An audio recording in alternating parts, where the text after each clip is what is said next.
समुद्री डाकू आज भी हैं। अदन की खाड़ी इसका पक्का उदाहरण है। यह क्षेत्र सोमालिया और यमन को एक दूसरे से अलग करता है और लाल सागर को अरब सागर से जोड़ता है। यही वो जगह है जहां समुद्री लुटेरों का खतरा बना रहता है और इसी वजह से इस क्षेत्र को जलदस्यु मार्ग भी कहा जाता है। यहाँ ऐसी घटना को अंजाम देने वाले लोग विशेषकर सोमालिया के होते हैं। इन्हीं समुद्री डाकुओं के कारण उत्पन्न होने वाली समस्याओं का समाधान करने के लिए केंद्र सरकार एक विधेयक लेकर आई है जिसका नाम है एंटी मैरीटाइम पायरेसी बिल या समुद्री डकैती रोधी विधेयक। पहली बार 9 दिसंबर 2019 को इस बिल को लोकसभा में पेश किया गया था। बाद में अतिरिक्त विचार विमर्श के लिए इसे विदेशी मामलों की स्थायी समिति के पास भेज दिया गया था। संसदीय समिति ने 11 फरवरी 2021 को अपनी रिपोर्ट पेश कर दी थी। अब केंद्र ने मौजूदा मॉनसून सत्र में पारित कराने के लिए इस बिल को सूचीबद्ध किया है। इस बिल का मुख्य मकसद समुद्र के कानून पर संयुक्त राष्ट्र कन्वेंशन को लागू करना है जिसे भारत ने साल 1995 में स्वीकार किया था। इसके चलते अब समुद्र में भारतीय सीमा के बाहर होने वाली डकैती पर भी भारतीय प्रशासन कार्रवाई कर सकेगा।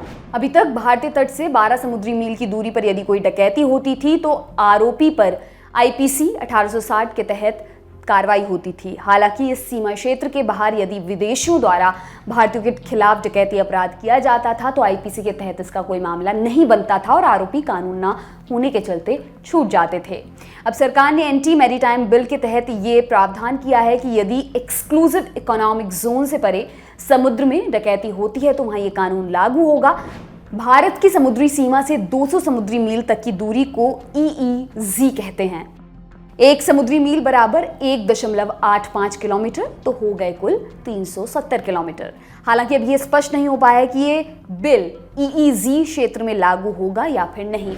इस बिल में समुद्री डकैती को परिभाषित किया गया है। इसके मुताबिक किसी निजी पोत या प्राइवेट एयरक्राफ्ट के किसी यात्री या चालक दल के द्वारा की जाने वाली हिंसा, हिरासत या विनाश के किसी भी अवैध कार्य को समुद्री डकैती कहा जाएगा। इसके अलावा इस तरह के कार्यों या हिंसा को अंजाम देने में मदद करने के कृत्य को भी समुद्री डकैती कहा गया है।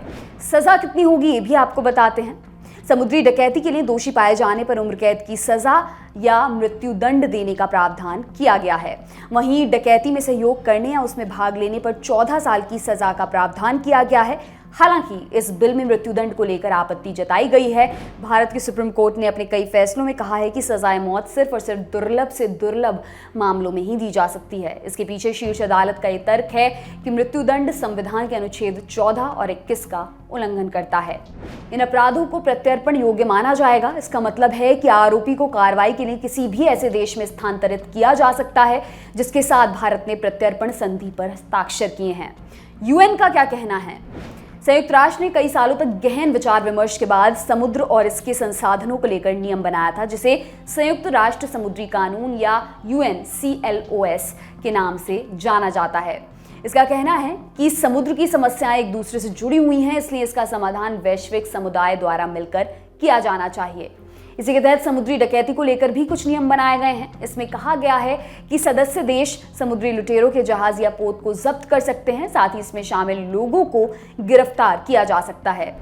इसमें आगे कहा गया है कि जब्ती और गिरफ्तारी के बाद उस देश की न्यायपालिका को यह अधिकार होगा कि वे अपने कानून के अनुसार उचित कार्रवाई करें। अदन की खाड़ी समुद्र के सबसे खतरनाक क्षेत्रों में से एक है। साथ ही एशिया, यूरोप और अफ्रीका के पूर्वी तटों पर व्यापार करने का भी एक महत्वपूर्ण रास्ता है। हर महीने इस रास्ते से करीब 2000 जहाज एशिया, यूरोप और अफ्रीका के पूर्वी तट पर व्यापार करने के लिए निकलते हैं। डाकू से खतरे को देखते हुए खाड़ी में नौसेना की उपस्थिति बढ़ा दी गई है। यह वजह है कि अब समुद्री डाकू पूरब और दक्षिण की ओर शिफ्ट हो रहे हैं। नतीजन ये भारत के पश्चिमी तट के लिए बड़ा खतरा है। माना जा रहा है कानून बनने के बाद भारतीयों पर समुद्री डाकुओं के हमलों को रोका जा सके।